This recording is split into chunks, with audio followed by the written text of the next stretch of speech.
మా Punjab Kings versus DC జరిగిన match యొక్క కీ మూమెంట్స్ చూద్దాం. ముందుగా పంజాబ్ కింగ్స్ టాస్ గెలిచి బౌలింగ్ ఎంచుకున్నారు. డీసీ బ్యాటింగ్లో మన కేఎల్ రాహుల్ అదరగొట్టేశాడు. తను ఎంత మంచి క్లాస్ ప్లేయరో చూపించాడు. ఈ మ్యాచ్లో రాహుల్ సెంచరీ స్కోర్ చేశాడు. అలాగే థర్డ్ హైయెస్ట్ స్కోర్ కూడా 150 రన్స్ స్కోర్.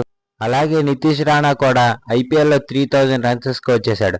అలాగే ఈ మ్యాచ్లో కూడా చాలా క్రూషియల్ టైంలో 91 రన్స్ స్కోర్ చేశాడు. ఇలా వీళ్ళిద్దరి మధ్య పార్ట్నర్షిప్తో 220 పార్ట్నర్షిప్. ఇది ఐపీఎల్లోనే సెకండ్ హైయెస్ట్ పార్ట్నర్షిప్గా ఉంది.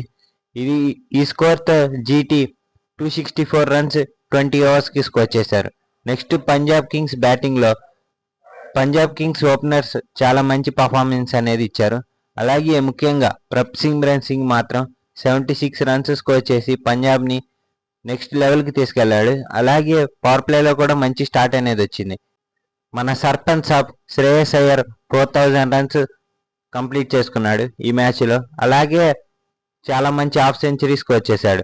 దీంతో ప్రీవియస్గా ఉన్న పంజాబ్ కింగ్స్ పేరు మీద ఉన్న హైయెస్ట్ రన్స్ స్కోర్ చేసి వాళ్ళే ఈ సంవత్సరం రికార్డ్ని బ్రేక్ చేశారు. సో మామ, ఇలాంటి డైలీ ఐపీఎల్ అప్డేట్ కోసం మన ఛానల్ ఇప్పుడే సబ్స్క్రైబ్ చేయి మామ.